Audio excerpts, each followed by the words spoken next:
PMC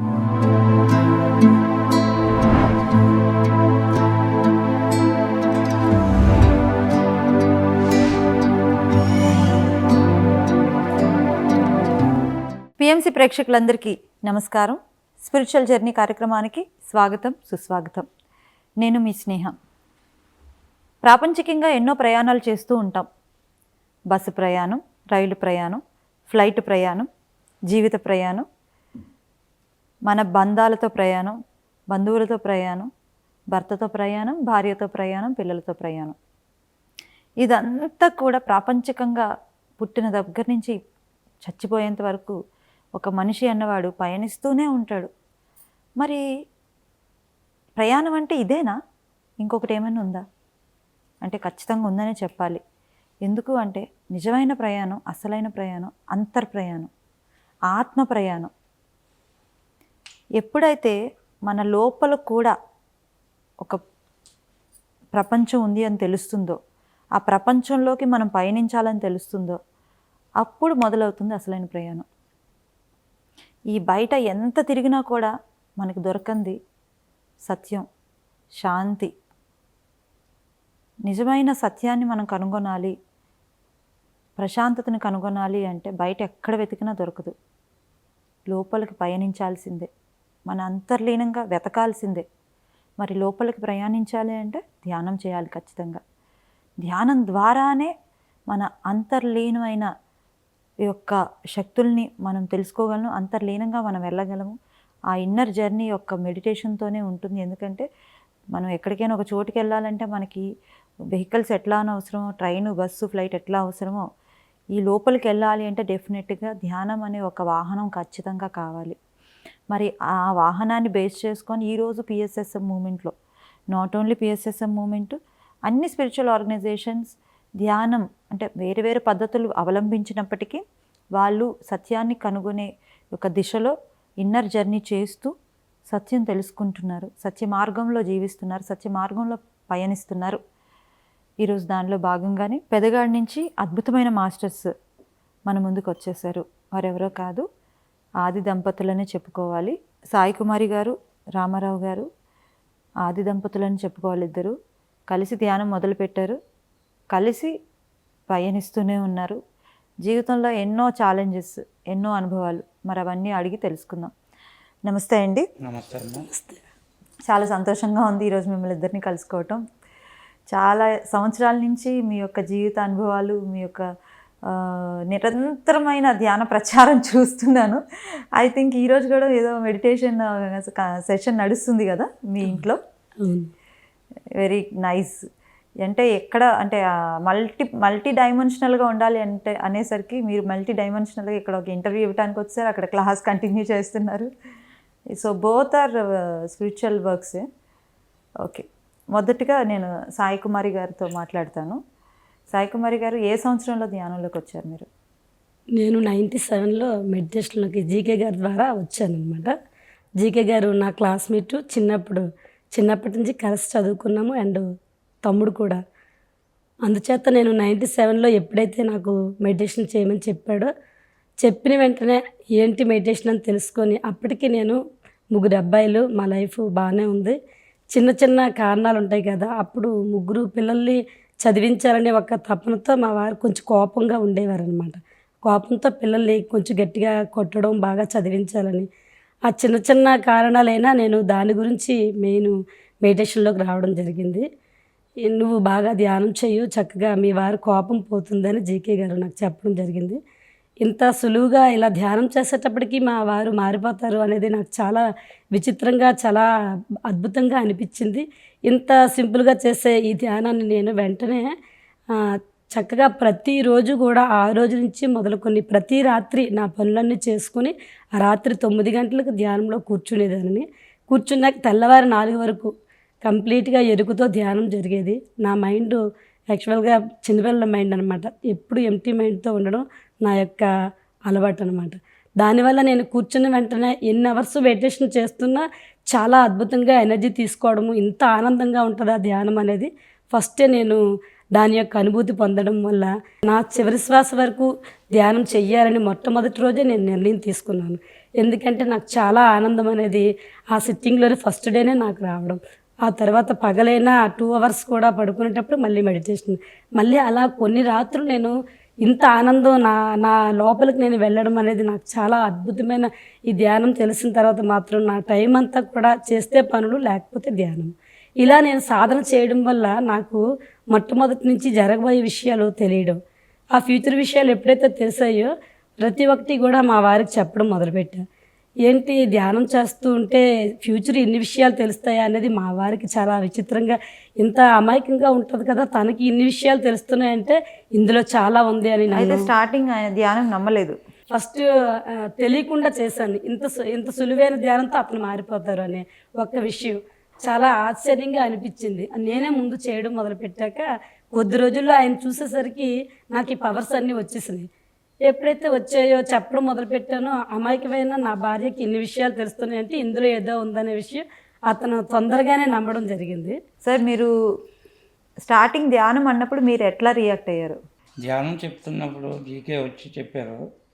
ఆ GK sir చెప్పినప్పుడు ఈ చిన్నపిల్లడు ధ్యానం అంటాడు, ఇందులో ఏముందో ఎవరికి తెలుసు, కళ్ళు మూసుకోమంటున్నారు, శ్వాస మీద ధ్యాస పెట్టమంటున్నారు. అది అర్థం కాని పరిస్థితిలా కనిపించింది. అయితే ఆ టైంలో జీకే సార్ ఒక మామూలు పత్రి సార్ని తీసుకుని రావడం జరిగింది. మా గ్రామ రామకోవల్లో మా ప్రెసిడెంట్ గారిని పట్టుకొని ఒక 15 మందిని తీసుకొని వెళ్ళడం జరిగింది. సార్ కూర్చోబెట్టి ధ్యానం చెప్పారు. ఆ సమయంలో నాకు అంతగా అర్థం కాలేదు, కానీ అంటే ధ్యానం అనేది మంచిదే అనేది తెలుసు. ఆయన చెప్పారు, 2 ముక్కలే చెప్పారు, కళ్ళు మూసుకోండి ధ్యానం చేయండి అన్నారు. ధ్యానం చేశాము. తర్వాత ఏమన్నది తెలియదు, ఒక 5 నిమిషాలు చేయించారు, అయిపోయింది. ఇలా చేయాలి మీరు ధ్యానం అని చెప్పేసి వెళ్ళిపోయారు. ఈవిడ కంటిన్యూ చేస్తూనే ఉంది. చేస్తున్నప్పుడు నైట్ అంతా కూర్చునేది ఈవిడ ధ్యానంలో. ఆ కూర్చునేటప్పుడు ఆవిడ కొన్ని అనుభవాలు తీసుకొని తెల్లవారు నన్ను లేపి నాకు చెప్తూ ఉండేది. చెప్తూ ఉన్నప్పుడు ఈవిడేదో చెప్తుంది, పగటి కళలు ఏమో రాత్రులు కళలో వస్తున్నాయి, ఇవన్నీ అనుభవాలుగా చెప్తూ ఉంటుంది. ఇది ఎంతవరకు కరెక్ట్ ఏంటి అనేది నేను ఇంకా అప్పుడు తీసుకోలేదు. ఎక్కువ వ్యవసాయం చేస్తున్నాను, అంటే నా సమయం అంతా అక్కడ కేటాయించి చేయటం వలన ఇది నమ్మకం కొద్దిగా తక్కువ ఉండేది. అలా చూస్తూ చూస్తూ ఈవిడ రోజు ఎక్స్పీరియన్స్లన్నీ నాకు తెల్లవారు లేపి చెప్తూ ఉండేది అన్నమాట, తెల్లవారుజాము లేచినప్పుడు. ఇవి విన్న తర్వాత కొద్ది రోజుల్లో నాకు ధ్యానం మీద ఒక మమకారం పెరిగింది. ఓహో, ఇందులో ఏదో ఉంటేనే కానీ వీళ్ళు ఇంతలా చెప్పడానికి లేదు కదా, ఇందులో అబద్ధాలు చెప్తే ఎంతవరకు అబద్ధాలు చెప్తారు, ఒకరోజు చెప్తారు, 2 రోజులు చెప్తారు, 3 రోజులు చెప్తారు. రోజు ఎక్స్పీరియన్స్లు, పగల కళలు కానీ రాత్రులు చెప్పలేరు కదా, ఆవిడ అనుభవం పొందుతుంది. ఆ పొందిన అనుభవాన్ని నాకు చెప్తుంది కాబట్టి నేను పొలంలోకి వెళ్తూ దీని విషయం అంతా తీసుకొని అలా గమనిస్తూ నాకుగా నేను ధ్యానం పొలంలో చేయడం మొదలుపెట్టాను. అలా మొదలుపెట్టిన తర్వాత నాకు కూడా ఎన్వి మానేమని మంచి స్క్రోలింగ్ టైంలో ఒక ఎక్స్పీరియన్స్ వచ్చింది. మెడిటేషన్ చేస్తూ ఉండగా ఓకే, అందులో ఒక మానవ దేహము, ఒక పశువు దేహము, ఒక మనం తినే మేక దేహము, 3 ఆ స్క్రోలింగ్లో ఒక దీనిలో మనం చూపించినట్టు ఫోటో సిస్టంలో అవన్నీ వచ్చేసాయి. వచ్చి చూపిస్తున్నారు, ఇది కావాలా, ఇది కావాలా, ఇది కావాలా అని నాకు అడగడం జరుగుతుంది ఆ ధ్యానంలోనే. ఇది చూశాను ఇదంతా చాలా విచిత్రంగా ఉంది. శనివారం చూశాను నేను, శనివారం మధ్యాహ్నం ధ్యానంలో చూసుకున్నాను. మర్నాడు మరుసటి రోజు ఆదివారం వచ్చింది. ఈవిడ ఎప్పుడలా మాంసాహారం తెచ్చుకుంటారు కదా, వెళ్ళిపోతారని చెప్పేసి ఈవిడ అనుకుంది. కానీ నా లోపల నేను చూసుకున్నటువంటి స్థితి అంతా వెళ్ళడం జరిగింది. వేట మాంసం తెచ్చుకుందామని అక్కడికి వెళ్ళి ఆ కళేబరం చూశాక నేను ఏదైతే చూశానో ఆ దృశ్యం అక్కడ కళ్ళారా చూశాను. చూసిన వెంటనే విడిచిపెట్టేసి ఇంక ఇది మనకు పనికిరాదు అని చెప్పేసి కోంట కొట్టుకు వెళ్ళి ఒట్టొడియాలు ఉంటాయి కదా, మినపప్పు ఒడియాలు, అవి తీసుకొని ఇలా వెళ్తే మా వీధిలో వాళ్ళు షాక్ అయ్యారు. చూసి ఏదో అనుకుంటారని చెప్పేసి మళ్ళీ అటు నుంచి కోమటి వీధిలోంచి వెళ్ళి అలా ఇంటికి వచ్చాను. ఓకే. ఇంటికి వచ్చేసరికి బ్యాగు చూశారు. అందులో మాంసం లేదు. మాంసాహారం లేదు. ఎందుకు తేలేదు అని అడిగారు. అప్పుడు నాకు వచ్చిన ఎక్స్పీరియన్స్ చెప్పారు. సో ఆ టైంలో మీరు చాలా హ్యాపీ ఫీల్ అయి ఉంటారు కదా.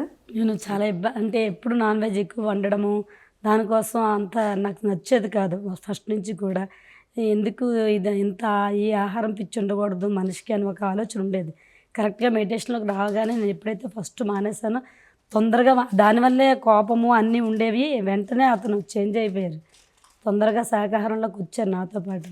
తర్వాత నాకు చాలా అనుభవాలు ఇలా ధ్యానంలో. ఫస్ట్ ఆఫ్ ఆల్ మా వారు మారాలని నేను మొట్టమొదటి ధ్యానం చేశాను. కానీ నాకు వచ్చిన రిజల్ట్ ఏంటంటే ముందు ఆ విషయం నేను అప్పటితో మర్చిపోయాను. నేను ఎనర్జీగా తయారయ్యాను, నేను ఒక అమ్మవారిలా తయారయ్యాను. నాకు క్లియర్గా తెలుస్తుంది ప్రజలంతా ఎలా మార్చాలనే ఆలోచన వచ్చిందనమాట. అప్పటి వరకు మా వారు అప్పుడు నడుము బిగించారు మీరు. అప్పటికి ఇవి ప్రజలందరూ చాలా ఏదో అందరూ ఒక్కొక్కరు ఒక్కోలా ఉండిపోతున్నారు, వీళ్ళకి ఆనందం ఎక్కడ ఉందో చెప్పాలని నేను స్టార్ట్ చేసుకున్నాను. అప్పటికే 98 కదా, 98, 97 97 అంటే ఇంచుమించు 22 సంవత్సరాలు. అప్పుడు మొదలెట్టిన క్లాసులు ఇప్పటికీ మీరు ఆపలేదు. అది మాత్రం నిజం ఖచ్చితంగా. నార్మల్గా కొంతమంది స్టార్టింగ్ చాలా ఎక్సైట్మెంట్తో స్టార్ట్ చేసిన సంవత్సరం, 2 సంవత్సరాలు, 3 సంవత్సరాలు పెడతారు. తర్వాత ప్రచారాలు కొంచెం దూరం ఉంటారు. తర్వాత వాళ్ళ పర్సనల్ లైఫ్, ఇన్నర్ జర్నీ చేసుకుంటారు. మీరు 22 సంవత్సరాలుగా మీరు క్లాసులు పెడతానే ఉన్నారు ఆపకుండా. నేను కూడా ఐ థింక్ మీ క్లాస్కి వచ్చాను, అప్పుడు చూశాను. బట్ నేను ఏమనుకున్నానంటే ఇప్పుడు ఈరోజు మీరు చెప్పిన క్లాస్ ఉంది అనేసరికి వీళ్ళు ఇంకా కంటిన్యూ చేస్తున్నారా క్లాసులు అనుకున్నాను మనసులో. ఓకే, మీకు ఫ్యూచర్ చూడడం స్టార్ట్ అయింది అన్నారు కదా, దాని రిలేటెడ్ ఏమైనా ఎక్స్పీరియన్స్ ఉన్నాయి? అట్లా ఫ్యూచర్ ఎట్లా తెలిసింది, ఏం తెలిసింది అసలు మీకు? అలా ఎవరికి ఇంటి దగ్గర ఇంటి చుట్టూ ఉన్న వాళ్ళు కానీ ఎవరైనా ఫ్రెండ్స్కి ఒక యాక్సిడెంట్ అవుతే ఒక డెత్ జరిగేటప్పుడు తెలుస్తూ ఉండేది. అలా నా బాబుదే నాకు ముందుగా తెలిసింది. ఒక 20 days ఎలా జరుగుతుందో, ఎక్కడ జరుగుతుందో ఏంటి అనేది. అయితే ఈ విషయాలు జీకేకి ఎప్పుడు చెప్తుంటే నాకు గైడెన్స్ చేసేవారనమాట. డెత్ జరుగుతుంది అనే విషయం నాకు తెలియదు కదా, ఇది కూడా మనకు తెలిసిపోతుంది అని. దాన్ని నేను ఇంకా చెప్పలేదు, అంతలోకి అది జరగడం అయ్యిందనమాట. కేవలం నేను మెడిటేషన్ ఎక్కువ టైం చేయడం వల్ల నాకు ఆ ఫ్యూచర్ కనిపించడం, దానికి మొత్తం కార్యకారణం మొత్తం తెలుసుకోవడం కూడా జరిగింది. ఎందుకు జరిగింది అనేది కూడా నాకు ఆన్సర్ వచ్చింది. దానివల్ల ఏమైందంటే నేను తొందరగా 1 monthలో రికవర్ అయ్యి బయటకు వచ్చేసి సోల్గా కూడా తనకి ఒక 2 years వరకు నేను సూసైడ్ జరిగిందనమాట. ఆ 2 years నేను ఆడికి గైడెన్స్ చేశాను అనమాట. నేను చాలా ఏం జరిగింది, ఎగ్జాక్ట్ ఏం జరిగిందో చెప్పండి. అలా అనమాట. తను నా గర్భంలోకి వచ్చేటప్పుడు 3 ఆత్మలతో ఫైట్ చేసుకొని తను నా లోపలికి రావడం జరిగింది. అలా జరిగినప్పుడు ఒక ఆత్మ, నువ్వు తొందరగా ఉద్రేకంతో వెళ్తున్నావు, నువ్వు ఎన్నాళ్ళు ఉంటావు అని ఆ వాయిస్ వినుకుంటూ నా గర్భంలోకి వచ్చాడనమాట. అదంతా కలిపి తను చనిపోయాక మొత్తం నాకు మెడిటేషన్లో మొత్తం చెప్పేశాడనమాట. ఓహో, కారణం అర్థమైంది. ఉద్రేకంతో ఉంటే భూమి మీదకి వస్తే వాళ్ళు ఏదైనా నిర్ణయం తీసుకుంటే మళ్ళీ వాళ్ళు దాన్ని బయటికి ఏం చేయాలో తెలియదు, జరిగిపోయాక తెలుసుకుంటారనేది కూడా నాకు అర్థమైంది. నాతో పాటు తను రెగ్యులర్గా మెడిటేషన్ చేశాడు. మెయిన్ నా పక్కనే కూర్చొని, ఎందుకంటే నేను చాలా మెడిటేషన్ చేస్తూ చాలా ఎక్స్పీరియన్స్ వచ్చేవి. ఫ్యూచర్ విషయాలు తెలియడమే కాదు, ఏదైనా అనుకుంటే అది వెంటనే జరగడం. అలా ఎన్నో విషయాల్లో మాత్రం ఇక్కడ నుంచి మేము బయటికి వెళ్ళాలి, ఒక డ్రీమ్ వచ్చేది. ఇంకొక దగ్గర వర్క్ చేయాలంటే ఒక డ్రీమ్ వచ్చేది. అది వెంటనే ఇతను అడిగేదాన్ని, ఇక్కడ వర్క్ చేయాలని వచ్చిందంటే వెంటనే ఊరి నుంచి మేము బయటికి రావడం. అక్కడ ఉన్నామంటే అక్కడ 40 days పెట్టి చాలామందిని తయారు చేశాక మళ్ళీ మీరు ఇక్కడ కాదు ఇంకా ముందుకు వెళ్ళాలి, మళ్ళీ డ్రీమ్ వచ్చేది. అలా ప్రతి ఒక్కటి డ్రీమ్లో నాకు తెలియడం వల్ల అలాగా మేము ఒక టెంపుల్ దగ్గరికి వెళ్ళాము. ఆ విధంగా ఆ టెంపుల్ దగ్గరికి వెళ్ళిన తర్వాత ఎక్కడైనా మనకు మెడిటేషన్ ఎవరైనా వినకపోతే ఏం చేయాలి అంటే టక్మని నేను 40 days సైలెన్స్గా మెడిటేషన్ చేసుకున్నాను. అక్కడ ఒక అపార్ట్మెంట్లో ఎవరు వినేవారు కాదు. సరే వినలేనప్పుడు నేను నా మెడిటేషన్ చేసుకున్నాను. నేను ఒక సంకల్పం పెట్టుకున్నాను. అది కేవలం శ్రీశైల ధ్యాన యజ్ఞంలో ఒక అమ్మాయి మాట్లాడుతుంటే విన్నానమాట. మనం ఎక్కడైనా విస్తృతంగా ఎప్పుడైతే ప్రచారం చేస్తామో మనకు అన్ని కర్మలు తొలగిపోతాయని. విస్తృతంగా ప్రచారం చేయాలంటే ఎలాగ ఇంటి దగ్గరే ఉంటే అవ్వడం లేదు, ఏం చేయాలంటే నేను 40 days మెడిటేషన్ పెట్టుకున్నాను. తెల్లవారు 4 to 6 అని. ఆ టైంలో 40 days చేసిన తర్వాత మేము ఇతను ఆయిల్ ఫుడ్ ఎక్కువ తింటూ ఉండేవారు, దానివల్ల ఫ్యాట్ స్ట్రోక్ వచ్చిందనమాట. ఆ టైంలో మేము ఇల్లు మారి ఒక ఏరియాకి వెళ్ళాము. అక్కడ ఒక శంకర్ ఫౌండేషన్ అని అక్కడ సాయిమాధవ నగరంలో అక్కడ షిరిడి సాయి టెంపుల్ చూసి ఈ టెంపుల్లో కిందన ధ్యాన మందిరంలో ధ్యానం పెట్టాలి అనుకుని స్టార్ట్ చేశాక 100 మంది వచ్చేవారనమాట. మామూలుగా అయితే 15 మంది భక్తులు వచ్చే ఆ గుడిలో ఆ గుడి పెద్ద ఇక్కడ మీరు మెడిటేషన్ పెడతారా? అయితే చూద్దాము 15 మంది భక్తులే వస్తున్నారు ఇంత పెద్ద టెంపుల్‌లో. మీరు మెడిటేషన్ పెడితే ఎంతమంది వస్తారో చూద్దాము. చెయ్యండి అయితే అనేసి మనకి వాళ్ళు చెప్పడం జరిగింది. నేను కొన్ని పద్యాలు అనేది నా లెర్నింగ్ ఏంటంటే నేను ఎప్పుడు పద్యాలు, శ్లోకాలు, ఈ అన్నమాచార్య కీర్తనలు నేను బాగా నేర్చుకున్నాను. ఈ పద్యాలు పాడేసరికి ఇంత చిన్న వయసులో ఇన్ని పద్యాలు చెప్తుంది, ఇందులో ఏదో ఉంది. పెట్టండి అయితే మెడిటేషన్ ఎలా వస్తారో చూద్దాము. ఈ గుడికి ఎవరు రాక మేము ఇంత టెంపుల్ కట్టినా ఎవరు రాలేదు. మీరు చెప్తామంటున్నారు ధ్యానం అన్నారు చెప్పండి అన్నారన్నమాట. ఆ షిరిడి సాయి టెంపుల్ పైన కిందన ధ్యాన మందిరం థియేటర్ అంతా ఉంటుంది. ఇంకా చుట్టూ మొత్తం అంతా చక్కగా క్లాస్ పీపుల్స్ చక్కగా ధ్యాన ప్రచారం చేసాము, పాంప్లెట్స్ పంచాము. చాలామంది 100 మెంబర్స్ వచ్చారు. 15 మంది వచ్చే ఇక్కడ ఇంతమంది వచ్చారు, ఫస్ట్ డే వచ్చారు, రోజు వస్తారా అని అందరూ మమ్మల్ని అబ్జర్వ్ చేశారు. ఆ 100 మెంబర్స్ కంప్లీట్గా 40 డేస్ మళ్ళీ 40 డేస్ మాకు ఇంకా మెడిటేషన్ కావాలి, ఇంత అద్భుతంగా అసలు రూపాయి తీసుకోకుండా ఇంత ధ్యాన ప్రచారం చేస్తున్నారు ఎవరు వీళ్ళు అని మాకు చైర్స్ వేసి చాలా ప్రేమ, చాలా గౌరవం మాకు లభించిందన్నమాట. నిజంగా మర్చిపోలేని రోజులు ఉన్నాయి అంటే లైఫ్లో అవే అనమాట. చక్కగా మళ్ళీ ఇంకో 40 డేస్ కావాలి. సాయి గారు, రామారావు గారు ఏ ఊరు నుంచి వచ్చారు మీరు? ఇంత పెద్ద వ్యవసాయం చేసే ఒక రైతుగా అక్కడ మీరు సంపాదించుకోవచ్చు కదా, ఈ గ్రామం వచ్చి మా అందరికీ ధ్యానం ఉచితంగా చెప్పారు. నిజంగా ఎవరు మీరని నిజంగా దైవానికి ఎంత మనం దేవుడంటే ఎంత ప్రీతముడిగా ఉంటామో మా పైన కూడా అంతే ప్రేమ మాకు లభించింది. ఆ తర్వాత 3 డే వర్క్షాప్లు వంశీ గారు అయినాయి. అతను చుట్టూ గ్రామాలు కవర్ చేయండి, ఇంత అద్భుతంగా ఇంత బాగా వర్క్ చేయడం గ్రేట్గా ఉంది మీరు, మీ ఇద్దరు కలిసి చేసేదని చుట్టూ గ్రామాలు కూడా 11 డేస్లు పెట్టామన్నమాట. తర్వాత మరి తటవత్రావు అది 3 డేస్ వర్క్షాపు, మరి ఎన్ఎన్ ప్రసాద్ గారిది మైండ్ పవర్ మీద ఒక 1 డే వర్క్షాపు, మారం శివప్రసాద్ గారిది మరణం లేని మీరు మీద 1 డే వర్క్షాపు, ఇంకా విజయానికి 7 సూత్రాలు ఆ బుక్ మీద ఈ అనురాధ గారు, అలా 40 డేస్ లాస్ట్ని 1 డే వర్క్షాప్ కంప్లీట్గా ఇన్ని వర్క్షాప్స్ ఒక దగ్గర జరగడం అనేది రియల్గా అందరూ కూడా ఇక్కడ జీకే గారు అందరూ కూడా వచ్చేసారు. ఇంత అద్భుతంగా వర్క్ చేస్తున్నారనేసి మమ్మల్ని చాలా అభినందించి చక్కటి సన్మానం చేసిన తర్వాత మేము నిజమైన బ్రతికున్న రోజులు ఇంత మంచి మిత్రులు ఉన్నారు అంటే ఆ ఊరి అందరికీ కూడా మేము బాగా తెలుసు అనమాట. ఇంత బాగా వర్క్ చేసిన వీళ్ళు నిజంగానే మేము వాళ్ళ హృదయాల్లో నిలిచిపోయాము. నిజంగా ఈ ధ్యానం తెలుసుకున్నాక మన లోపలే ఒక దైవాన్ని మనం చూడడమే కాకుండా అందరికీ దేవుడు ఎక్కడున్నాడని వెతికే వాళ్ళందరికీ ఈ దైవాన్ని మీలోనే ఉన్నారని చెప్పే భాగ్యం కలగడం అనేది కూడా నిజంగా మనకి బ్రహ్మంగారి పద్యాలు కూడా అంతా ధ్యానమే ఉంది కాబట్టి అందరూ నమ్మి తీరారు చక్కగా. అలాగా చాలా వర్క్ జరిగిన తర్వాత మళ్ళీ నాకు కల వచ్చింది, మీ ఊరు తొందరగా మీ సొంత ఊరు వెళ్ళిపో అని చెప్పేసి. అదే టైంలో ధ్యానమాత అక్కడ వైజాగ్ది జరిగింది. మనకు చాలామంది అన్నదానికి చక్కగా డొనేట్ చేయడము, దాన్ని ప్రజెంట్ చేయడము, మేము నిజంగా చాలా చాలా ఇంత ఆనందం మా లైఫ్లో వచ్చింది అంటే కేవలం మేము ధ్యానము మొదలుపెట్టి మా జీవితాన్ని ధన్యత చేసుకున్నదే కాక ఇంతమందికి మనం ధ్యానం చెప్పి ముక్తి అంటే ఏంటి, మోక్షం అంటే ఏంటి, ఇంతమందిని మార్చుతాము అనేది కూడా మేము నమ్మలేని విషయం. మన గురించి మనం తెలుసుకోవడానికే ఒక జీవితం, ఒక జన్మ అయిపోతుంది. అలాంటిది మనం తెలుసుకోవడమే కాకుండా ముక్తి అనేదాన్ని అందరికీ కూడా నేర్పించి వాళ్ళని కూడా మాస్టర్స్గా చేసి వాళ్ళు ఎప్పుడు కూడా మళ్ళీ మా సొంత ఊరు వెళ్ళాక వాళ్ళందరూ కూడా మా ఊరు వచ్చి మాతో పాటు కలిసి ఉండి మేము ఎప్పుడైతే మా ఊరు వచ్చామో అక్కడ మళ్ళీ ఒక లైబ్రరీ రూము 18x18 పిరమిడ్ కట్టడం జరిగింది. అంటే మనం ఎక్కడైనా అడుగు పెడితే అక్కడిక అద్భుతం జరగడం. ఈ ధ్యానంలోకి వచ్చాకే ఈ యొక్క నిజంగా మనం జీవించి ఉన్న ప్రతి క్షణం కూడా చాలా విలువైనదని తెలుసుకున్నాం. ఆ ఊరు వచ్చిన తర్వాత మళ్ళీ పిరమిడ్ కట్టి చుట్టుపక్కల గ్రామాలు కూడా అలాగే మనకు జీకే గారు, సతీష్ వీళ్ళందరూ కూడా మా వారిని పిరమిడ్ పార్టీలో కూడా పెందుర్తి ఎమ్మెల్యేగా కూడా నించోబెట్టారు. మేము అద్భుతంగా చాలా గ్రాండ్గా వర్క్ చేయడం, పత్రి సార్ కూడా చాలా ప్రేమతో చూసుకోవడం, మరి ఈ పిరమిడ్ పార్టీ మీటింగ్స్లో అన్నిట్లో పాల్గొనడం.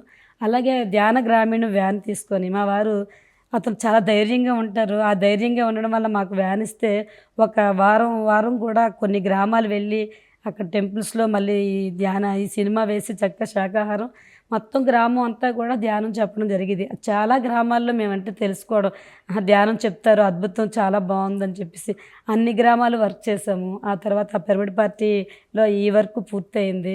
మళ్ళీ చిన్నాన్న గారు అప్పాజీ గారితో కూడా నేను కాలేజీలకు వెళ్ళేటప్పుడు అంటే ఖాళీ అంటూ లేకుండా మంచి మంచి వర్క్ చేస్తూ మేము ముందు ఆనందంగా ఉంటున్నాం ఈ వర్క్లో.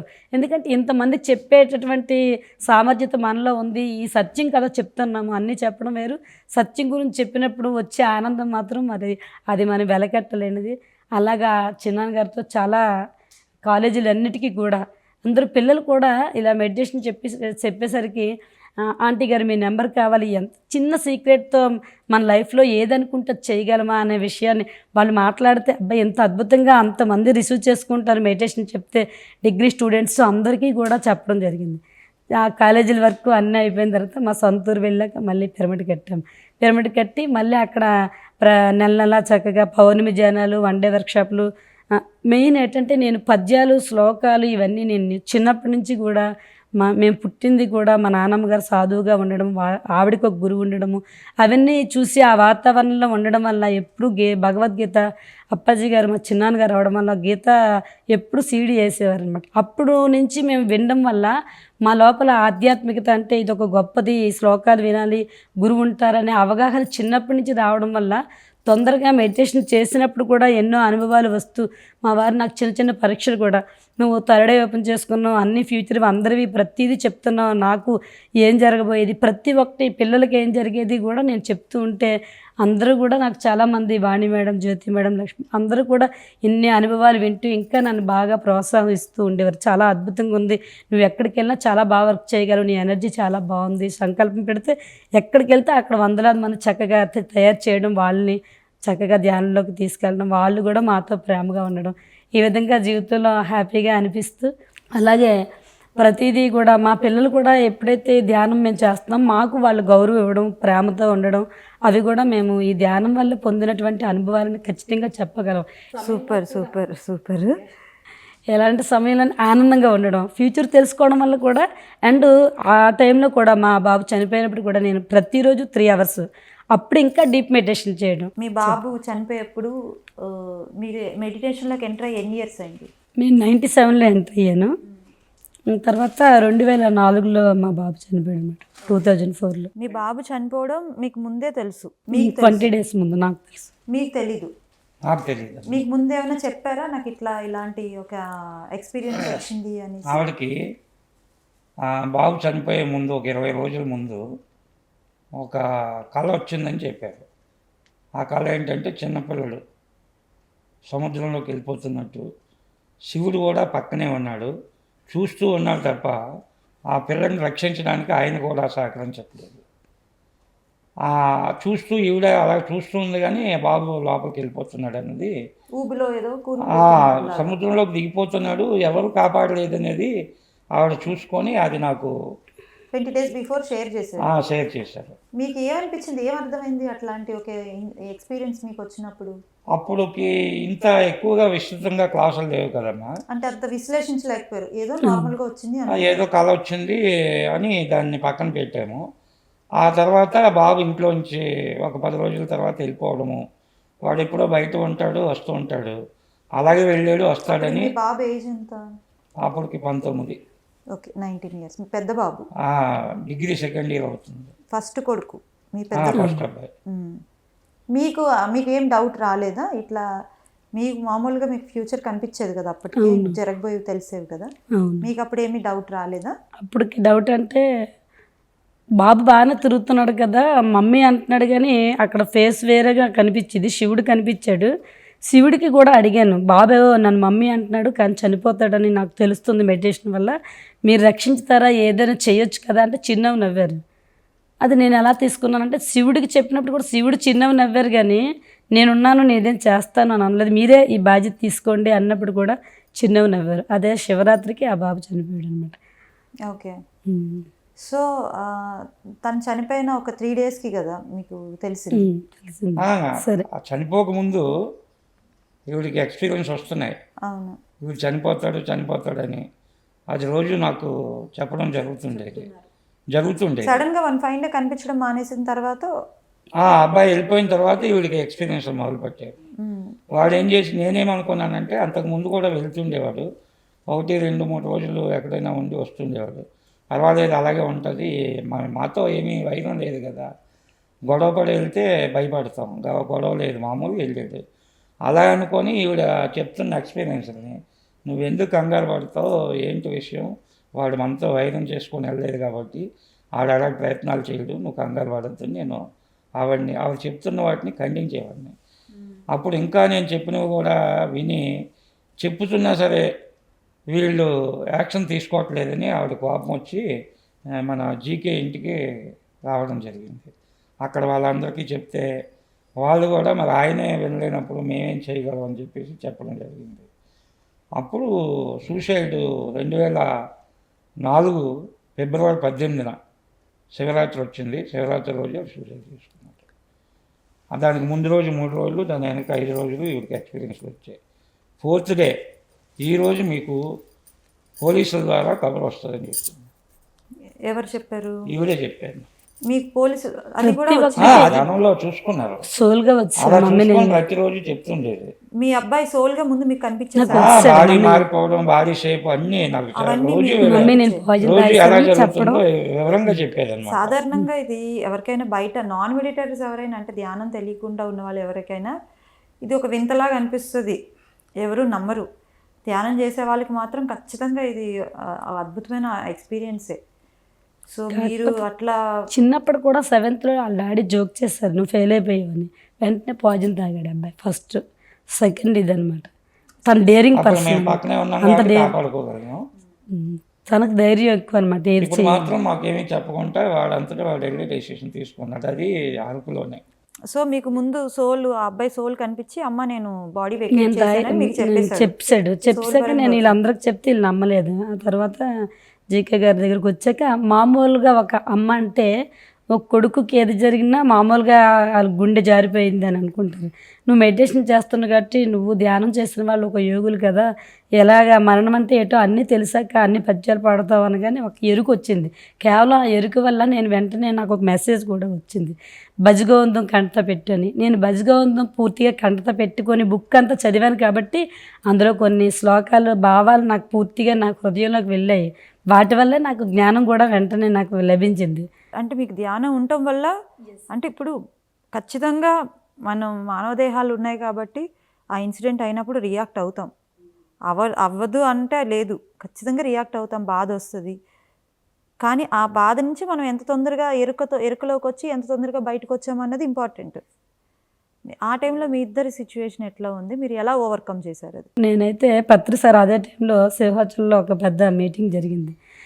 మన ధ్యానం చేసేవారికి ఎక్కడికి వెళ్తే ఏ జ్ఞానం కావాలో అది రెడీగా మనకి గురువులు ఇస్తారన్న దానికి సార్ కరెక్ట్గా నానాటి బ్రతుకు నాటకం అనే పాట పాడుతున్నారు. మనమంతా దేవుళ్ళమే అనే విషయం ప్రత్యేకించి చెప్తూ దేవుడు ఎలా ఉండాలి అనేది చెప్తే వాడు దేవుడే, నేను దేవుడే, నేను కూడా జ్ఞానం పొందాక మళ్ళీ వెళ్తాము, ఇది తెలుసుకొని నేను ఈ ఆలోచనతో వాడొక దేవుడు నేను ఒక దేవుడు అనే జ్ఞానం రావడం, నానాటి బ్రతుకు నాటకము అనే పాట పత్రిసారి పాడడం, తెర వెనక్కి వెళ్ళాక అందరమీ కలుసుకుంటాం కదా అని చెప్పి అనేసరికి నాకు పూర్తిగా కనెక్ట్ అయిపోయింది అనమాట.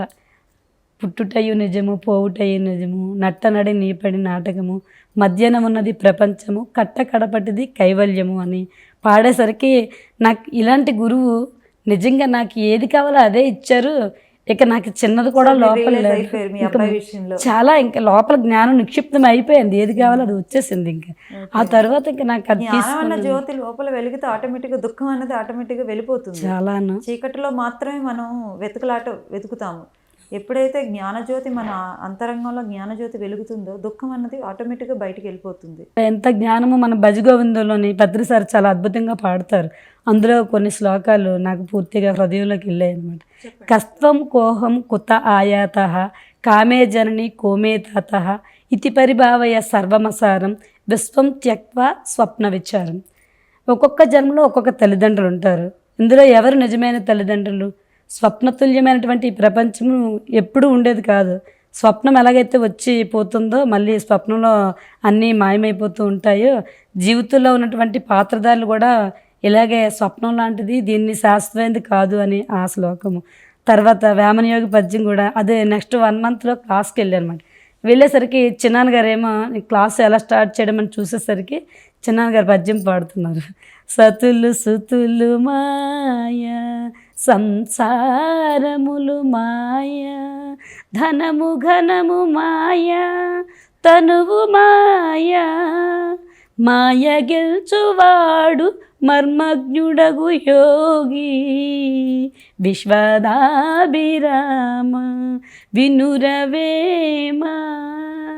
నాకు వెంట మళ్ళీ మెసేజ్, సత్తులు సుత్తులు మాయ, సంసారములు మాయ, ధనము ఘనం మాయ, తనువే మాయ అంటే మళ్ళీ నాకు మెసేజ్ మళ్ళీ చిన్న అక్కడ మీకు ఏం కావాలో అది వచ్చేస్తుంది. ఇంక నేను వెంటనే 1 monthలో నేను రికవర్ అప్పుడే నేను 2 hours 3 hours మెడిటేషన్ చేశాను అనమాట రెగ్యులర్గా. అందువల్ల నాకు ఆ ఎనర్జీలో మా అబ్బాయి చెప్పాడు డైరెక్ట్గా, నువ్వు మళ్ళీ ఎప్పుడు హ్యాపీగా ఉంటే నేను నీ దగ్గరికి వస్తాను, నువ్వు మళ్ళీ కంట్లో నీరు చూస్తే నేను ఒప్పుకోను స్ట్రిక్ట్గా అన్నాడు అనమాట. ఎందుకంటే అక్కడ సత్యం తెలుసు, మెడిటేషన్ గురించి కూడా తెలుసు. సరే నేను ఇలాగే ఉండాలి, నేను ఆనందంగా ఉండాలని కోరుకుంటూ నాతో కనెక్ట్ అయ్యి నా పక్క కూర్చొని నాకు స్పర్శ జరిగేది ప్రతిరోజు కూడా. మేము కూర్చొని మెడిటేషన్ చేసేవాడు అనమాట. మా అమ్మగారు కూడా మెడిటేటర్. అమ్మగారు ఏంటంటే ఎప్పుడు నేను మా పెద్దవాడు ఇప్పుడే వచ్చాడు, పెద్ద అబ్బాయి వచ్చాడు, ఇక్కడే పడుకున్నాడు, ఇలాగ అన్నీ చెప్తుంటే ఈ ప్రేమ వల్ల చెప్తుంది అనుకుంటే అమ్మ ఏమో 1 monthలో బాబు గురించి కార్యక్రమం జరిగితే అమ్మ పక్కనే మా అబ్బాయి రాగానే నేను చెప్పేదాన్ని, కన్నా నువ్వు కూడా మెడిటేషన్ చేయని చెప్పి కామన్గా ఉన్నట్టే, చనిపోయినట్టు నాకే ఫీల్ లేదు, కూర్చొని మెడిటేషన్ చేస్తున్నా నేను చేస్తాను. అప్పుడు అమ్మ కూడా మెడిటేషన్లో చూసిందనమాట. అరే మీ బాబు చనిపోయిన తర్వాత బాగా మెడిటేషన్ చేస్తున్నాడు అనేది అమ్మ చూసి, నువ్వు చెప్పింది నిజమన్నమాట సాయి, యూఆర్ గ్రేట్ అని మా అమ్మగారు కూడా నీ పక్కనే కూర్చొని మెడిటేషన్ చేస్తున్నాడు అనేది అమ్మ చూశారనమాట. అంత క్లారిటీగా రెగ్యులర్గా నాతో నాకు ఏ డౌట్ ఉన్నా మళ్ళీ వచ్చి మాట్లాడడం జరిగింది ప్రతిసారి కూడా. అది ఇంకా సీనియర్ మాస్టర్స్తో నేను షేర్ చేసుకునేదాన్ని. నిజంగా ధ్యానులు ఎవరైనా మెడిటేటర్లు మన ఇంటికి వచ్చినప్పుడు నిజమైన బంధువులు అనే ఫీలింగ్ అప్పుడు వచ్చింది. ఎందుకంటే సత్యం వినాలి అంటే అది వాళ్ళకి అవగాహన అవ్వాలంటే ధ్యానం చేసే వాళ్ళకే అర్థమవుతుంది ఏంటి అనేది. వాళ్ళు వచ్చినప్పుడు నేను చాలా ఆనందంగా రిసీవ్ చేసుకొని నా ఈ అనుభవాలన్నీ మళ్ళీ ప్రతిరోజు బాబు అన్నం తినిపించమంటాం, చక్కగా నాతో ఉండడం, ప్రతి రాత్రి ఈ ఎనర్జీస్ నాకు ఉండడం వల్ల మళ్ళీ అప్పట్లో నేను మెడిటేషన్ చేయడం వల్ల నాతో కనెక్ట్ అయ్యి ఉండేవాడు అనమాట. ఉండడం వల్ల నాకు చనిపోయిన ఫీలింగ్ లేదు. మామూలుగా కొన్నాళ్ళు ఒక రోజు కన్నా నువ్వు కూడా వచ్చి నేను కూడా ఐఎమ్ హ్యాపీ, ఇంకా చాలు, నువ్వు మంచి మమ్మీ కడుపులో జన్మ తీసుకో, ఎంతో మంచి మంచి మెడిటేషన్ ఫ్యామిలీస్ ఉన్నాయి, జ్ఞానం అనేది ఒకటి ఉందని తెలిసింది కదా, నేను కూడా హ్యాపీ, నువ్వు కూడా హ్యాపీగా జన్మ తీసుకో అనేసరికి ఆ రోజు నుంచి నాకు ఎప్పుడు కూడా బాబు ఇంకెప్పటికీ కూడా నాకు కనిపించలేదు అనమాట. సో తన సోల్ ఇంకా రిలీజ్ అయిపోయింది. చాలా ఆనందంగా. నార్మల్గా కొన్ని ఎర్త్ బాండింగ్ సోల్స్ ఉంటాయి. ఎందుకంటే ఇప్పుడు మీరు అన్నారు మీ బాబు అగ్రెసివ్గా మిమ్మల్ని అంటే 2-3 ఆత్మలతో ఫైట్ చేసుకొని అగ్రెసివ్గా వచ్చాడు. సో అందుకే పుట్టినాక కూడా కొంచెం అగ్రెసివ్ పర్సనాలిటీ అనేది వచ్చింది మీ అబ్బాయికి. సో చిన్న విషయాలకి రియాక్ట్ అవ్వడం, ఇమీడియట్గా షార్ట్గా డెసిషన్ తీసుకోవడం అనేది జరిగింది. ఇప్పుడు సో మీరు ధ్యానం చేయటం వల్ల ఇప్పుడు నార్మల్గా అయితే ఎవరైతే సూసైడ్ చేసుకొని చచ్చిపోతారో వాళ్ళని తొందరగా ఈ ఎర్త్ని వదిలి వెళ్ళలేరు. లక్కీలీ మీరు ధ్యానంలో ఉండటం వల్ల మీరు గైడ్ చేశారు ఆ సోల్కి. గైడ్ చేయడం వల్ల చాలా తొందరగా వెళ్ళారు. చాలా ఆత్మలు తీరు తెన్ను తెలియక, దారి తెలియక అక్కడే తిరుగుతూ ఉంటాయి. అవును. ఎందుకంటే ఇప్పుడు మనం కొత్త ప్రదేశంకి వెళ్తాం. ఇప్పుడు మనకి విశాఖపట్నం అలవాటైంది, సడన్గా ఈ ముంబై వెళ్తాం. ముంబై వెళ్తే ఎక్కడ ఏంటి తెలియదు, దారి తెలీదు, ఎటు వెళ్ళాలో తెలీదు, అక్కడ ఏరియాస్ తెలీదు, ఎక్కడ ఏముంటాయో తెలీదు, ఏం తెలీదు. తెలియనప్పుడు మనం ఎక్కడికి వెళ్తాం? అలాగే ఆత్మలు శరీరం వదిలేసి బయటకు వచ్చిన తర్వాత ఎక్కడికి వెళ్ళాలో అర్థం కావు. గైడ్ చేయడానికి వచ్చిన వాళ్ళని వాళ్ళు కనెక్ట్ అవ్వలేరు. వీళ్ళు ఎవరో అనుకుంటారు. మనం వాళ్ళ బంధువులతో యాక్చువల్ వాళ్ళకి కనెక్షన్ ఉంటుంది, కానీ మనం చూడలేం. వాళ్ళు మనల్ని చూస్తారు, మనం చూడలేము. ఎందుకు చూడలేము? ప్రాపంచికమైన మాయలో ఉండిపోతాము. ఇంకా ఆధ్యాత్మిక జ్ఞానం ఆ థర్డ్ ఐ ఓపెన్ అవ్వకుండా మనం ఒక ఆత్మను ఎట్లా చూస్తాం? చూడలేము కదా. సో అప్పుడు ఆ సోల్ మనతో మాట్లాడటానికి ట్రై చేస్తే మనం మాట్లాడలేము. సోల్ గైడ్ చేయడానికి ఏదో ఒక సోల్ వస్తుంది, ఆ సోల్ మాట ఈ సోల్ ఎందు అలా నరక యాతన కొట్టుమిట్టాడుతూ ఉంటుంది. లక్కీలీ మీరు ధ్యానం ద్వారా ఒక శక్తిని మీరు గ్రహించి ఆ శక్తి ద్వారా మీరు మీ అబ్బాయిని గైడ్ చేసి ఇమీడియట్గా ఈ ఎర్త్ బాండింగ్ నుంచి మీరు ఆయనకి బంధం తెంచి మీరు అటు పంపించగలిగారు. That's great experience. అండ్ నేను అంటే ఇది మన సొసైటీలో ఇట్లాంటి ఇన్సిడెంట్స్ ఎన్నో జరుగుంటాయేమో, నాకు పెద్దగా తెలీదు. బర్మా క్యాంపు జ్యోతి ఆంటీ, ఆ జ్యోతి ఆంటీ వాళ్ళ దగ్గర కూడా సేమ్ ఇన్సిడెంట్. వాళ్ళ అబ్బాయికి మాకు కొంచెం మంచి బాండింగే ఉండేది. సరదాగా మేము అంతా పిల్లలం కదా, కలిసి తిరిగే వాళ్ళం, కలిసి ప్రోగ్రాంలు చేసేవాళ్ళం, ఈ డాన్సులు అట్లా. ఆంటీ కూడా వాళ్ళ బాబు ఎక్స్పైర్ అయిన తర్వాత ఆ టైంలో బాగా ఏడ్చారు. నేను చూశాను ఆంటీ ఏడవటం. అది సో ఏడవకూడదని ఏం లేదు, ఏడవాలి, బాధ వచ్చినప్పుడు ఏడ్చి ఆ తర్వాత మనం ఎంత అక్కడే ఇంకా ఆగిపోకూడదు. మా బాబు చనిపోయాడు, నా లైఫ్ అయిపోయింది అట్లా కాకుండా వాళ్ళ బాబు చనిపోయిన తర్వాత ఆవిడ ధ్యాన ప్రచారం విస్తృతంగా చేశారు. సో అలాగే మీరు కూడా మీ బాబు చనిపోయాడన్న బాధ కాకుండా వాడికి మనం ఈ భూమి మీద నుంచి విముక్తి కలిగిద్దామని చెప్పి ఆయనతో మీరు మెడిటేషన్ చేసి కనెక్ట్ అయ్యి ఇక్కడ భూమి మీద నుంచి మీరు పైకి పంపించారు. నా కొడుకు అని మీరు ఆత్మను పట్టుకోలే. మామూలుగా అయితే ఇప్పుడు మామూలు మనుషులకి అయితే అమ్మ నా కొడుకు కనిపించాడని ఆత్మని ఇక్కడే పెట్టుకోవాలనుకుంటారు. మీరు జ్ఞానం ఉంది కాబట్టి నా కొడుకు అని పట్టుకోకుండా ఇమీడియట్గా ఇక్కడతో అయిపోయింది, నువ్వు నాకు కొడుకు కాదు, నేను నీకు తల్లిని కాదు అని చెప్పి ఆయన ప్రయాణం ఏంటి, ఆయన దారి ఏంటి అనేది చూపించి పంపించేశారు. What a great experience really you have. And 7th తను చేసినప్పుడు నేను కొద్ది రోజులు అప్పుడప్పుడు చెప్పేదాన్ని, కన్నా ఇలాగా చనిపోకూడదురా ఆత్మ అని బుక్ చదివాను నేను, మధ్యలోనే ఉండిపోతుంది ఆత్మ అంటే, ఓహో అలాగా అని వినేవాడు. తెలుసు కూడా అది చివరికి ఆ టైం అయ్యేసరికి అలా చేశాడు. అంటే ఆ జ్ఞానం మనం ఇస్తూ ఉన్నా తీసుకునే స్థితిలో లేదన్నది కూడా ఇంకా జన్మల అవసరమేమో అది అక్కడ అది నేను 2004లో చనిపోయిన తర్వాత నేను ఎక్కువ దుఃఖపడేవాడిని. ఈవిడ దుఃఖం నుంచి బయటకు బేగా వచ్చింది, నీకేం అనిపించలేదా అని అడిగాను. నేను పొలంలోకి వెళ్తున్న సమయంలో వాడి షోలు వచ్చి నన్ను తాకుతూ ఉండేది. ఓకే, మీరు కూడా ఫీల్ చూడండి, ఒక ఈ రౌండ్ తిరిగే గాలి వచ్చి తాకితే, లేకపోతే నీరు సుడిగాలిలా తిరిగినప్పుడు తాకితే ఎలా ఉంటుందో అలా నన్ను తాకుతూ ఉండేది నా దేహాన్ని. నాకు చాలా క్లియర్గా తెలుస్తుంది. అది చూశాక మాత్రం నేను దుఃఖపడేవాడు. ఎందుకంటే వాడితో నాకు చాలా అటాచ్మెంట్ ఉండేది. వీడు బాగా చదువుతాడు,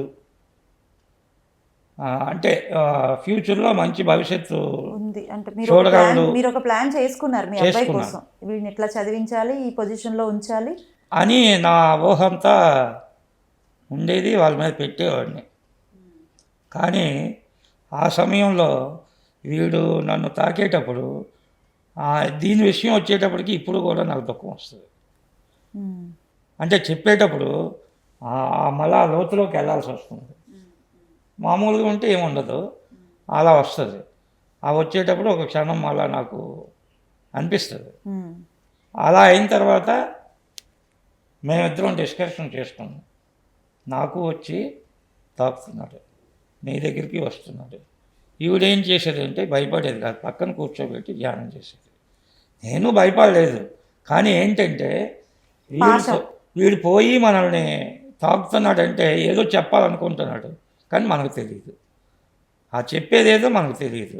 ఈవిడ మాత్రం ధ్యానంలో చూసుకోవడం, వారితో మాట్లాడడం జరుగుతున్నామని నాకు చెప్పడం జరుగుతుండేది. కానీ నేను మాట్లాడడం అనేది జరగలేదు వారితో. కానీ షోలు వచ్చిన తర్వాత మాత్రం ఇద్దరం గైడ్ చేసేవాడు. రావడం మాకు తెలిసేది, రాత్రి పడుకునేటప్పుడు రివ్వున రావడం అనేది తెలిసేది. ఆ తెలిసినప్పుడు మాత్రం మేమిద్దరం ఈ ధ్యానంలో చెప్పి వాడిని కూర్చోబెట్టి సంకల్పించి పంపడం అనేది అక్కడ అర్థమైంది మాకు. ఆ సమయంలో సంకల్పం చేసి కొన్ని రోజులు మేము గైడ్ చేసిన తర్వాత వాడు అక్కడి నుంచి వదిలి వెళ్ళడం అనేది నేను చాలా క్లియర్గా చూస్తాను. వెళ్ళిపోవడం కూడా తెలుసు. సూపర్. అది ఒక ఫేజ్ అన్నమాట మీ జీవితంలో, ఒక ఘట్టాన్ని మీరు చాలా సునాయాసంగా దాటారనే చెప్పుకోవాలి, ఎందుకంటే చాలా ధైర్యంగా. యాక్చువల్గా చెప్పాలంటే షోలు అదే అక్కడ చనిపోయిన రోజు, మేము ఇక్కడ దేహాన్ని పూడ్చిన రోజు అబ్బాయి మా దగ్గరికి వచ్చేసాడు. ఎక్కడికి వచ్చాడంటే, నాకు పొట్టని ఉండేవాడు, ఆ అన్నయ్య మీదకి వీడు రావడం జరిగిన తర్వాత వాడు భయపడిపోయి చాలా పైకి తుల్లుమని లేచిపోతుండేది బాడీ. అది అంటే వీడు ఎంటర్ అయ్యాడు కదా, వాళ్ళు లేచిపోతుండేవాడు. నాకు అర్థమైపోయింది. అప్పుడు వాడిని మేడ మీద తీసుకొచ్చి మా దగ్గర పడుకోబెట్టి ఆ వాడి మీద 2 చేతులు వేసి మేమందరం కూడా ధ్యానంలో కూర్చొని వాడికి సలహా ఇచ్చామన్నమాట. ఇది పద్ధతి కాదు, ఇలా చేస్తే మేము కూడా భయపడాల్సిన అవసరం వస్తుంది. చుట్టుపక్కల ఎవరి మీదకైనా వెళ్తే వాళ్ళు కూడా భయపడతారు. అప్పుడు మాకు చెడ్డ పేరు వస్తుంది. ఇది కరెక్ట్ కాదు, నువ్వు చేయాల్సింది ఏంటంటే మమ్మల్ని విడిచిపెట్టి వెళ్ళిపో. ఆవేళ గైడ్ చేసి పంపించేసారు. చేస్తే షోలు వెళ్ళే విధానం అంతా మేము చూసారు. ఓకే. బాయ్ చెప్పి పంపిస్తాను అంతే హ్యాపీగా. హ్యాపీగా బాయ్ బాయ్ చెప్పి అయితే పంపించారు. సోల్ ఏదో ఫారిన్ కంట్రీకి పంపించినట్టు. సోల్ వెళ్ళే విధానం చాలా క్లియర్గా చూసాం. అది విచిత్రం. ఎలా చూసామంటే ఈ శరీరంలోంచి వెళ్తున్నప్పుడు ఈ శరీరం ఉనికి తగ్గిపోయింది. వీడు ఎప్పుడైతే వాడిని తప్పుకున్నాడో వీడు సైలెంట్గా ఉండిపోయాడు. ఉండిపోయినప్పుడు వీడు వెళ్ళిపోతున్నాడో మాకు గమనించి కళ్ళు తెరిచాను అన్నమాట. నేను తెలిసినప్పుడు నాకు తెలియకుండా ఈవిడ తెలిసింది. ఆ స్టోరీ ఎలా వెళ్తుందంటే ఒక మబ్బు ఆకారంలో మాకు కలుపులకి ఊసలతో మధ్య గ్యాపులతో ఉంటుంది కదా, అందులోంచి అది దూరం వెళ్ళడం కూడా చూసాం.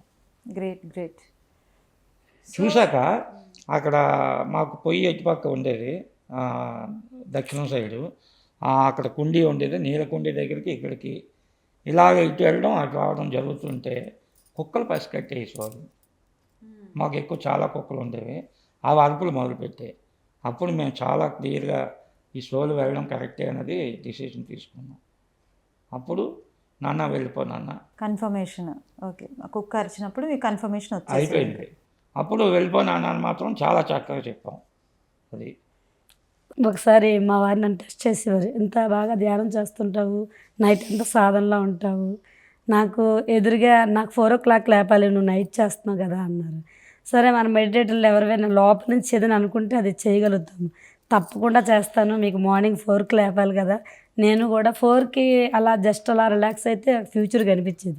అయితే అలాగే రేపు మీకు ఉదయం లేపుతారని చెప్పేసి నేను నైట్ అంతా సాధన చేసి జస్ట్ అలా రిలాక్స్ అయ్యేసరికి మా వారికి 30 ఎవరో లేపారనమాట. నేనే నా లోపల సూక్ష్మ శరీరం లేపి నేను చుట్టూ 4 రూపాయలతో కూర్చున్నాను అనమాట. మా వారు లేచి మెడిటేషన్, నేనైతే అక్కడే పడుకున్నాను. నేను చెప్పాను కదా ఉదయం లేపుతానని చెప్పేసి, మనస్ఫూర్తిగా చెప్పిన మాటకి నేను చుట్టూ 4 రూపాయల్లో ఉంటే మా వారు ఇదేంటి బాబు ఇది తను పడుకొనే ఉంది, చుట్టూ ఉన్న 4 రూపాయలుగా కూర్చున్నారని చెప్పేసి చాలా ఆశ్చర్యంగా. ఉండగా నేను ధ్యానంలో కూర్చున్నాను. అంటే నాకు తట్టి లేపినట్టు అయింది. నేను లేచి ధ్యానంలో కూర్చున్నాను. కూర్చున్న ఒక 5 నిమిషాల్లో ఈవిడ 4 రూపాయలతో నా చుట్టూ కూర్చోవడం జరిగింది. అది నేను ఒక ఇంచుమించు ఆ అనుభూతి ఒక 7-8 నిమిషాలు అదే అనుభూతిలో ఉన్నాను.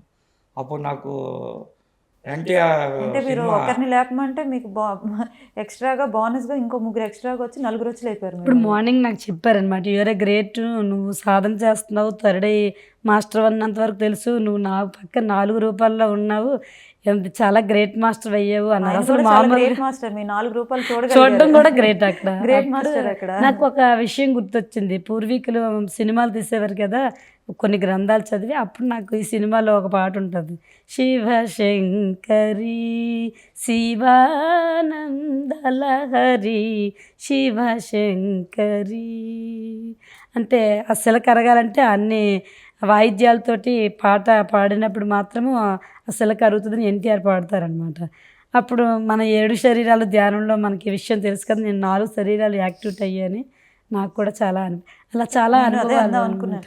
మీకున్న 7 శరీరాల్లో 4 శరీరాలు యాక్టివేట్ అయిపోయి అయితే అలా చాలా అనుభవాలు. గత జన్మలో నేను ఏంటి పద్యాలంటే ఏంటి ఎంత ఇష్టమో అవి పాడేటప్పుడు కూడా నా లోపల నుంచి వస్తాయన్నమాట. ఎక్కువ మంది ధ్యానంలో కూర్చుంటే వింటూను చాలామంది ఎంత అద్భుతంగా పాడుతున్నారో, మమ్మల్ని చాలా డీప్గా అంత చాలా అఫీషియల్ ఫ్యామిలీస్ అందరూ మంచి మంచి వాళ్ళు జాబుల్లో ఉన్న వాళ్ళు వచ్చేవారు అనమాట. ఆ ఏరియాలో టౌన్ ఏరియాలోని ధ్యానం ఎవరు వింటారు అని అనుకుంటారు, కానీ వాళ్ళు చాలా ఆ జ్ఞానాన్ని తీసుకోవడానికి అంత చదువుకున్నా సరే అందరూ సరెండర్నెస్గా కూర్చొని వింటుంటే ఈ సాయి మీరు ఎంత బాగా పాడుతున్నారు పద్యాలు అంటే, అప్పుడు నేను ఒక జన్మలో వీరబ్రహ్మంగా శిష్యురాలుగా చూసుకున్నాను, ఒక జన్మలో శివుడికి శివలింగం దగ్గర ఒక భక్తురాలుగా చూసుకున్నాను. అలాగే హాస్టల్ ట్రావెల్స్ కూడా చాలా జరిగినాయి, కన్యాకుమారి, అలాగే బాబా గారి ఎక్స్పీరియన్స్. అలాగే ఒక దేవుడి దగ్గరికి వెళ్ళినప్పుడు ఆ దైవంతో కనెక్ట్ అయినప్పుడు మీరు మాలోకి వచ్చి ఇక్కడ ధ్యానం చేయించండి అందరి చేత అని ఒక్క సంకల్పం రిలీజ్ చేస్తే ఎంతమంది వస్తారో అంతమంది ఇంకా ఎక్కువ జనం పెరుగుతూ మా యొక్క ఎనర్జీని మాత్రం ఎక్కువ మంది ధ్యానం చేయడానికి అది కంప్లీట్గా క్లియర్గా ఏంటి ఎంతమంది చేత చేస్తున్నారా మీరు అని ప్రతి ఒక్కరు కూడా చాలా గౌరవంగా మాకు చాలా ప్రేమ లభించింది. ఆ విధంగా కూడా అల్టిమేట్గా గురువుగారు ఏం చెప్పారంటే సేవే అది, అందుకనేసి సేవకి చాలా ప్రాముఖ్యత ఇస్తారు గురువుగారు. ఇప్పటికీ కూడా ఆయన ధ్యానమా చక్రంలో ఎంత బిజీ షెడ్యూల్ అయినప్పటికీ కూడా వచ్చి అన్నదాన కార్యక్రమాలు ఆయన పాల్గొంటారు. తప్పకుండాను. సో ఆ సేవకు అంత ప్రాముఖ్యత ఇస్తారు, ప్రచారంకి అంత ప్రాముఖ్యత ఇస్తారు. ధ్యాన ప్రచారం చేయండి, సేవ చేయండి. సో అంటే ఇప్పుడు మనల్ని మనం మలుచుకోవడం అన్నది అయిపోయింది, ఆ ఫేజ్ అయిపోయింది కంప్లీట్గా. ఇప్పుడు నెక్స్ట్ లెవెల్కి వెళ్ళమని చెప్తున్నారు. సో హోప్ఫుల్లీ మీరు అన్ని ఫేజెస్ చూసేసారు అని అనుకుంటున్నాను. ఇంకా మీరు ఇంకా ప్రచారంలో ఉన్నారు, ఎక్కడ ఆపకుండా. ఇక్కడికి ఏ పర్పస్ మీద వచ్చారో ఆ పర్పస్ కంప్లీట్గా ఫుల్ఫిల్ చేశారు. ఖచ్చితంగా మనం చావు అన్న ఒక్కటి దాటేసినట్టే జీవితాన్ని. అంతే. సక్సెస్ఫుల్గా మీరిద్దరు కూడా చేతికి అందొచ్చిన కొడుకు అలా వెళ్ళిపోయాడంటే మీరు హ్యాపీగా బాయ్ బాయ్ చెప్పారు ఆ సోల్కి. సో మీ ధ్యాన జీవితంలో ఎంత పర్ఫెక్ట్గా మీరు మీ యొక్క ఆ యొక్క జీవితాన్ని అవలంబించారన్నది that was the best example. So ఇంత గొప్ప అనుభవాలు మీరు తీసుకున్నారు, గొప్ప గొప్ప అనుభవాలు చాలామందికి ఇచ్చారు ధ్యానం చెప్పి. సో ఫైనల్గా మీరు ధ్యానిగా మారినందుకు మీరు ఎలా ఫీల్ అవుతున్నారు, మీరు ఏ మెసేజ్ ఇస్తారు ఫైనల్? నేను మొట్టమొదటి నుంచి బాబాగారి భక్తురాలుగా చిన్నప్పటి నుంచి పాటలు పాడుతూ ఆనందంగా ఉండడం అనేది నా యొక్క అలవాటు. కానీ ధ్యానం చేయకముందు నేను చాలా అమాయకంగా, అందరూ ఆనందంగా ఉంటే చాలు ప్రపంచం అని అమాయకంగా ఉండే నాకు అంత తెలివిగా ఉండడం ఏం తెలిసేది కాదు. చదువు అయితే 9th చదివాను, కానీ చిన్నపిల్ల తొందరగా 3 అబ్బాయిలు పుట్టి లైఫ్ ఎలాగా ఉండాలి, ఎలా చేయాలో నాకైతే ఏమీ తెలియదు. కేవలం ధ్యానం మొదలుపెట్టాక నాలో వచ్చిన ధైర్యము, నిజంగా ఆనందం నాలోనే ఉంది, బయట ఎక్కడా లేదని తెలుసుకోవడము. అలాగే ఎవరైతే దైవం, ఇంతవరకు దేవుళ్ళు అని అందరూ ఎన్నో పూజలు చేస్తారు, ఆ దేవుడు నా లోపల కనిపించడం అనేది జరగడం వల్ల నా ధైర్యంతో నా భర్తని అద్భుతంగా చేసుకోగలిగాను. నాతో పాటు అన్ని విధాలుగా కూడా ప్రతి ప్రయాణంలో కూడా నాకు ఇక్కడ ప్రాపంచికత అండ్ ఆధ్యాత్మికత రెండు కూడా నాకు ముందుకి అద్భుతంగా సాగడం అనేది ఒక సాయిగా నా యొక్క రోల్ అయితే, నా అమాయక పాత్రధారిగా అయితే నా జీవితంలో నిజంగా ఎలా జీవించేదాన్ని ఆలోచించడానికి కూడా నాకు చాలా కష్టం అనిపిస్తుంది. కానీ ధ్యానం అనేది మొదలవడం వల్ల మాత్రము నా మాట నా భర్త గౌరవించడము, మేమిద్దరమే వెళ్ళి ఎంతోమంది జీవితాలను అద్భుతంగా తీర్చిదిద్దడము, అది నిజంగా మిరాకిల్గా నేను ఇంకా ప్రతి క్షణం ఆనందంగా ఉండడం అనేది మాత్రం ధ్యానం వల్ల వచ్చిందని అద్భుతంగా చెప్పగలను. ఎందుకంటే ఎప్పటికీ కూడా ఒక ఊరు వెళ్ళి ధ్యానం చెప్తే సాయి మేడం చాలా బాగా పాడారు, సాయి మేడం ఎక్కడ ధ్యానం పెట్టినా ఆవిడ ఏంటంటే అహంకారం లేకుండా ప్రేమతత్వంతో ఉంటారు. అలాంటి గురువు అనే పదం గురించి మాట్లాడడానికి ఎన్నో జన్మలు పడుతుంది. గురువు అనే పదాన్ని కూడా అందరూ మా గురువుగారు మీరే అంటారు.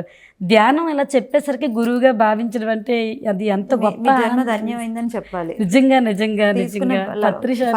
లైఫ్ అన్నది ఫుల్ఫిల్ అయింది. శతకోటి అభినందనలు తెలియజేస్తాను పత్రి సార్కి మాత్రము.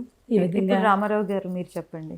అమ్మ, మేము ధ్యానం తెలుసుకున్న తర్వాత ముందు కొన్ని క్లాసులు చెప్పాలని అనుకున్నాం.